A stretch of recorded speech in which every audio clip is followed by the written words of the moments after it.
E aí, pessoal? Tudo pronto para mais um mergulho profundo com a gente. Preparada. Hoje a gente vai se aventurar num tema, bom, digamos que é um tema que pode dar um nó na cabeça, É da verdade. verdade absoluta. Uhum. E para deixar a coisa ainda mais interessante, a gente vai explorar essa ideia a partir da perspectiva da Bíblia. Que tal? A gente vive num mundo onde a verdade parece cada vez mais, sei lá, relativa, né? É, Então, mergulhar na Bíblia e ver o que ela tem a dizer sobre a verdade absoluta pode ser bem esclarecedor, eu com acho. certeza. Hum. Eu já aviso logo de cara que o texto que a gente separou para hoje tem uns trechos, olha, que me deixaram de queixo caído. Hum. Tipo, Deus falando que ele não é homem para que minta. É. Lá em Números capítulo 23, versículo 19. É. É de arrepiar, né? É, Que impactou nesse trecho. nossa, essa parte me fez pensar muito na nossa tendência humana, né? De mudar de ideia, Hum. de prometer uma coisa e depois voltar atrás. Hum. Mas com Deus, a Bíblia deixa bem claro que a natureza dele é completamente oposta à nossa. Ele é a fonte da verdade e ponto final. É, e isso coloca um peso enorme nas promessas de Deus, né? Sim. Se ele não mente, significa que a gente pode confiar piamente em tudo que ele diz. Totalmente. E, aliás, o texto traz vários exemplos da fidelidade de Deus às suas promessas, Hum. como, por exemplo, as histórias de Abraão e Israel. Hum. Me impressiona como Deus cumpriu tudo o que prometeu, mesmo quando as circunstâncias, né, pareciam impossíveis. É. E, às vezes, até o próprio povo duvidava. É verdade. Esses exemplos bíblicos são poderosos, né? Muito. A história de Abraão, por exemplo, né? É. Deus prometeu que ele seria pai de muitas nações. Mesmo quando ele e Sara já estavam, tipo, bem velhinhos, humanamente falando, era impossível. Nossa, Círio. Mas Deus cumpriu a promessa, né? Mostrando que a sua palavra é inabalável. Não importa o que aconteça. Sério, às vezes, lendo essas histórias, eu fico imaginando, caramba, eu, no lugar de Deus, já teria desistido faz tempo. Mas é essa constância de Deus, essa fidelidade inabalável que dá segurança pra gente, né? Sim, total. É como ter um porto seguro no meio de um mar de incertezas. É, com certeza. Ah, Saber que Deus é imutável, que a verdade dele não muda com o tempo ou com as circunstâncias, é um bálsamo para a alma. É como ter um amigo que nunca te abandona, sabe? Uhum, Que tá sempre do seu lado, aconteça o que acontecer. exatamente. E o texto ainda reforça isso com versículos como Hebreus 13,5, onde Deus promete nunca nos deixar, né? Sim. E João 3,16, que fala da promessa da vida eterna através de Jesus. Uhum. São promessas que, poxa, em a gente esperança, né? Sem dúvida. É como se essa segurança que Deus nos dá através da sua verdade se traduzisse em paz interior. Uhum. A gente pode até traçar um paralelo com as relações humanas, sabe? Quando você Uhum. confia em alguém, quando você sabe que essa pessoa é sincera, é fiel, você se sente seguro, tranquilo, é a mesma coisa com Deus. É, Sabendo que ele é a própria verdade, a gente pode descansar nele, sem medo de ser enganado, sei lá, decepcionado. Essa analogia é perfeita. Que bom! E me fez pensar que, além de falar da verdade de Deus, o texto também, né, chama a gente para refletir essa verdade nas nossas próprias vidas. É como se dissesse, olha, vocês viram como Deus é fiel à sua palavra. Agora é vez de vocês colocarem isso em prática. E tem aquele trecho em Efésios 4,25 que reforça isso, né? Ok. Por dizer, portanto, cada um de vocês deve abandonar a mentira e falar a verdade ao seu próximo, pois todos somos membros de um mesmo corpo. É como se a gente fosse convidado a ser um espelho da verdade de Deus aqui na Terra. faz muito sentido. E me fez pensar nos desmandamentos, principalmente naqueles que proíbem a mentira e o roubo, né? Sim. Será que até os pequenos atos de honestidade que a gente pratica no dia a dia contribuem para refletir a verdade de Deus no mundo? Acredito que sim. Tipo, sei lá, devolver um troco errado, É. falar a verdade, mesmo quando é difícil. Com certeza, com certeza. Cada atitude, por menor que seja, tem um impacto. É como se a gente plantasse semente de verdade no mundo. E quem sabe essas sementes não germinam, né? É. E inspiram outras pessoas a fazerem o mesmo. É verdade. Esses dias eu me lembrei de uma situação em que eu, pro medo, acabei não contando toda a verdade. E, poxa, as consequências foram péssimas. Parecia que eu tinha trocado algo precioso por uma ilusão barata, sabe? Daí, E o texto fala sobre isso, né? Sobre o perigo de trocar a verdade pela mentira, mesmo que pareça mais fácil no momento. é verdade, a gente pode até se enganar por um tempo, mas a verdade, mais cedo ou mais tarde, ela vem à tona. É. E quando a gente escolhe a mentira, a gente se afasta de Deus, que é a fonte de toda a verdade. É. Mas o texto também nos lembra que nunca é tarde para voltar atrás, né? Para pedir perdão e recomeçar. E aí, para aumentar o nível, né, de complexidade da discussão, o texto traz a fala de Samuel em 1 Samuel 15:29, Sim. onde ele afirma que Deus não mente e nem muda de ideia. Mas, pensando bem, a gente vê na Bíblia momentos em que Deus parece mudar de atitude, como quando escolhe perdoar, em vez de punir, por exemplo. Como você vê essa aparente contradição? É uma questão que intriga muita gente, né? Mas eu acho que a chave para entender isso está na natureza de Deus. Ele é misericordioso, compassivo, está sempre disposto a perdoar quem se arrepende de verdade. Isso não significa que ele muda de ideia, né? Ou quebra suas promessas. Na verdade, a misericórdia de Deus é uma expressão da sua fidelidade. Porque ele sempre busca o nosso bem, mesmo quando a gente erra. Entendi. É como se a essência de Deus, a sua verdade, permanecesse a mesma. Isso. Mas a forma como ele age se adaptasse às nossas atitudes, às nossas escolhas. Exatamente. E para garantir que a gente não está viajando na maionese, o texto traz um exemplo bem claro da fidelidade de Deus às suas promessas. A aliança com Davi, descrita no Salmo 89.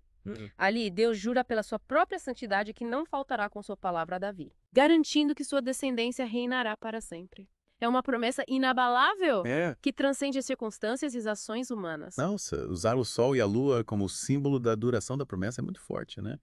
É como se Deus estivesse dizendo, olha, enquanto essas coisas existirem, a minha palavra estará de pé. É realmente impactante. Deus usa elementos da natureza para nos mostrar a magnitude e permanência da sua palavra. A fidelidade dele é firme e constante como o nascer do sol a cada manhã. E o mais legal é que essa fidelidade de Deus não se limita só às grandes promessas, sabe? Ela se manifesta em cada detalhe da criação. Em cada promessa que ele faz, por menor que seja. Tipo, me lembro daquele versículo que diz que Deus cuida até dos passarinhos, né? E veste os lírios do campo com mais beleza que o rei Salomão em toda a sua riqueza. Sim. É incrível pensar que a verdade de Deus se revela até nas coisas mais simples da vida. É verdade. E isso me faz lembrar da nossa responsabilidade, né?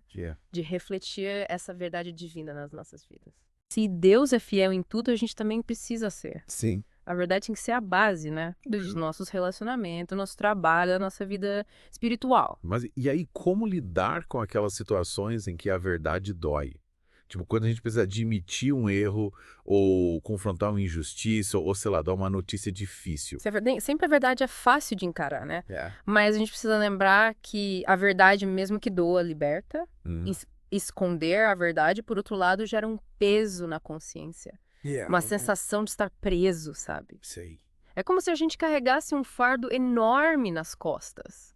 O texto nos incentiva a ter coragem para viver na luz da verdade, mesmo quando é difícil. E como que a gente encontra essa coragem? Como a gente se fortalece para enfrentar, né, os desafios de viver uma vida baseada na verdade? Eu acho que a resposta está na nossa relação com Deus. Quando a gente se aproxima dele, quando busca a sua presença, através da oração, da leitura da Bíblia, da comunhão com outros cristãos, a gente é fortalecido pela sua verdade.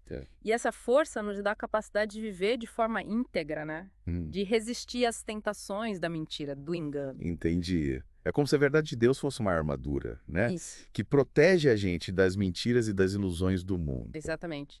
E essa proteção nos dá a segurança que a gente precisa para viver com a autenticidade, sem medo de ser julgado ou rejeitado. E falando em viver em comunidade, né? O texto cita Levítico 19:11, que nos alerta contra o roubo, a falsidade e a mentira para com o próximo. É um lembrete de que a verdade não é só um princípio individual, mas também é uma responsabilidade social, né? Sim, a verdade é fundamental para construir uma sociedade justa e harmônica. Quando a gente mente ou engana, a gente quebra a confiança, né? Que sustenta as relações humanas. E isso gera um ciclo de desconfiança, de insegurança que prejudica todo mundo. Tipo, a mentira pode parecer pequena, né? Inofensiva, mas ela pode ter consequências enormes. Sim. É como o efeito dominó, que vai derrubando tudo pela frente. Com certeza. Por isso que o texto nos convida a sermos agentes da verdade em todas as áreas da nossa vida. Seja na família, no trabalho, na comunidade. A gente precisa buscar a verdade e defendê-la com coragem e integridade. E isso me faz pensar na importância da verdade, na política, na mídia, na educação. Em tempos de tanta fake news, tanta manipulação, como a gente pode saber o que é verdade, o que é mentira? Não, um desafio e tanto, né? A gente vive numa época em que a informação é abundante, mas a verdade parece estar cada vez mais escondida. E é por isso que a verdade de Deus se torna ainda mais preciosa. Ela é a nossa bússola, a nossa âncora, a nossa luz no meio da escuridão. E como a gente usa essa bússola? Como é que a gente se protege da manipulação das fake news? Em primeiro lugar, a gente precisa ter um espírito crítico, Uhum. questionando tudo que a gente ouve, tudo que a gente lê, buscando fontes confiáveis, né? Checando a veracidade das informações. É importante pesquisar, comparar diferentes pontos de vista e não acreditar em tudo que aparece na nossa frente. Faz sentido. Uhum. A gente não pode ser ingênuo, né? É, É preciso ter discernimento para separar o joio do trigo. exatamente. E além da análise crítica, a gente precisa buscar a sabedoria de Deus. Através da oração, da leitura da Bíblia, da comunhão com outros cristãos, a gente precisa pedir a Deus que nos ilumine, que nos dê discernimento para identificar a verdade. No final das contas, a gente precisa se conectar com a fonte da verdade, né? Essa fonte é Deus. Com certeza. E não podemos esquecer que a gente não está sozinho nessa busca. Deus nos chamou para ser uma comunidade de verdade, um corpo unido pelo amor e pela fidelidade. E como a gente vive essa comunidade na prática? Como é que a gente pode ser luz, né? Num mundo que parece estar cada vez mais mergulhado na escuridão da mentira. Eu acho que a gente pode começar pelos nossos relacionamentos mais próximos, sabe? Sendo honestos, transparentes com nossa família, amigos, colegas de trabalho, compartilhando a verdade de Deus com amor e compaixão, sem julgar ou condenar. A gente precisa ser um exemplo, né? Mostrar na prática o que é viver de acordo com a verdade. Sim. A coerência entre o que a gente fala e o que a gente faz é um testemunho poderoso, né? Da verdade que a gente acredita. E esse testemunho pode ser a chave para abrir o coração das pessoas para a luz do Evangelho. E por falar em Evangelho, o texto cita João 3,16.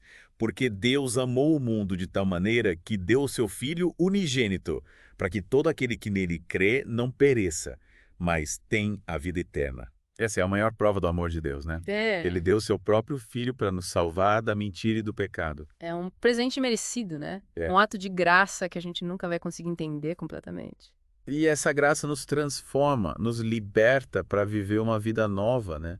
Baseada na verdade. E essa nova vida, como você disse antes, é marcada pela busca constante da verdade, né? Pela prática da justiça, pela compaixão com o próximo. É um caminho desafiador, mas que vale a pena, né? Com certeza. É um caminho que nos leva para mais perto de Deus, para uma vida plena e abundante em Cristo. E no final dessa jornada, a gente vai ter a certeza de que a verdade de Deus prevaleceu nas nossas vidas. E essa vai ser a nossa maior vitória. Que a gente nunca se esqueça disso, né? É. A verdade de Deus é nosso escudo, nossa fortaleza, nossa esperança. E a gente não precisa ter medo de buscá-la, de defendê-la, de vivê-la em todas as áreas da nossa vida. Exatamente. A verdade nos liberta, nos transforma e nos conduz para uma vida de significado e propósito. Puxa, essa conversa está sendo incrível. Muito bom. A gente conseguiu explorar vários aspectos da verdade divina, né? Sim. Mas, ao mesmo tempo, parece que a gente abriu um leque de novas perguntas, novas reflexões. É verdade. A verdade é um tema inesgotável, né? Que nos convida a uma busca constante, um mergulho cada vez mais profundo no conhecimento de Deus e da sua palavra. Sabe, essa busca pela verdade, essa aventura no mundo das ideias, é o que torna a vida interessante, né? É como se a cada passo que a gente dá, novas paisagens se abrem na nossa frente, sabe? Revelando a beleza e a complexidade da criação de Deus. Concordo plenamente. É como, sei lá, explorar um mapa do tesouro. Onde cada pista nos leva a uma verdade mais profunda, mais valiosa. E o mais incrível é que essa busca não tem fim, né? Porque a verdade de Deus é infinita, sempre nos surpreendendo com novas revelações. É como escalar uma montanha. A cada passo que a gente dá, a vista fica mais espetacular. Mas, ao mesmo tempo, a gente percebe que ainda há muito para explorar, né? Muito para alcançar. Essa metáfora é perfeita. E essa escalada nos impulsiona para frente, nos motiva a continuar buscando, a continuar aprendendo, a continuar crescendo na graça e no conhecimento da verdade. E nesse processo, a gente vai se transformando, se moldando à imagem de Cristo, que é a própria verdade em pessoa. E no final dessa jornada, né, quando a gente chega lá no topo da montanha, a gente vai poder contemplar a verdade em sua plenitude. Face a face com o Criador. A fonte de toda a verdade? Que momento incrível vai ser esse, hein? Imagina a emoção que a gente vai sentir. E que privilégio a gente tem de poder trilhar esse caminho da verdade, né? Guiados pela palavra de Deus, iluminados pelo Espírito Santo, amparados pela graça de Jesus. É verdade. E para você que está nos ouvindo, fica o convite para continuar essa busca pela verdade na sua própria vida. Abra a Bíblia, leia com atenção, questione, reflita, converse com outras pessoas sobre o que você está aprendendo. Deixe a verdade de Deus transformar o seu coração, a sua mente. E lembre-se, a verdade não é só um conceito, um conjunto de regras ou doutrinas. A verdade é uma pessoa, Jesus Cristo. Ele mesmo disse: "Eu sou o caminho, a verdade e a vida. Ninguém vem ao Pai a não ser por mim. João 14:6. Que essa verdade seja o alicerce da sua fé, a bússola da sua vida e a fonte da sua esperança. E que você possa experimentar a liberdade e a alegria de viver na luz da verdade a cada dia. E que a graça e a paz de Deus, que é maior do que a gente possa imaginar, guarde o seu coração e a sua mente em Cristo Jesus. Valeu, pessoal. Um abraço a todos e até o nosso próximo mergulho profundo aqui no The Deep Dive.